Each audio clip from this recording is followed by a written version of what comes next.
Ay, magandang gabi. Ako si Junior Christopher Lamo. Tinatawag ako mga kaibigan ko na Toff. I'm 21 years old. Kasalukuyang nagtatrabaho bilang isang researcher.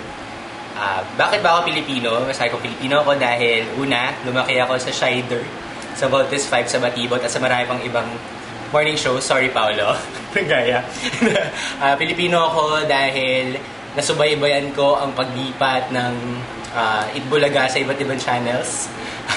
Kilala ko si Vic Soto, si Joey De Leon, at si Tito Soto. Pilipino ako dahil kumakain ako ng kanin. Palagi ako may patis pag may sinigang, hindi pwedeng wala yun. Kumakain ako ng bagoong na may kanin.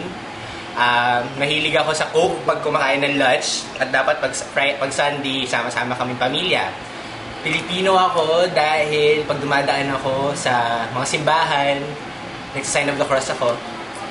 Pilipino ako dahil sumasakay ako sa jeep, sumasakay ako sa tricycle, sa MRT, minsan sa LRT at saka minsan sa pedicab.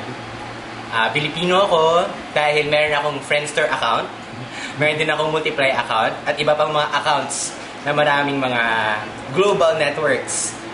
Pilipino ako dahil mahilig din ako mag-text. Nakasalali ako sa text dahil nasa Unlimited Text.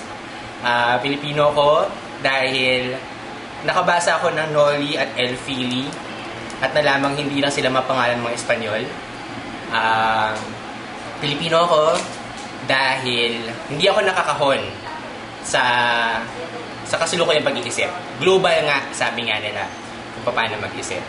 At syempre, Pilipino ako dahil bukod sa lahat, kahit na ganong ka-global, kahit na ganong gusto kong kalayuin, kahit ganong kalayo ang gusto kong puntahan, hindi ko pa rin makakalimutan na dito ako lumaki, dito ako binuo, at dito ko nakilala na ako pala to, Pilipino.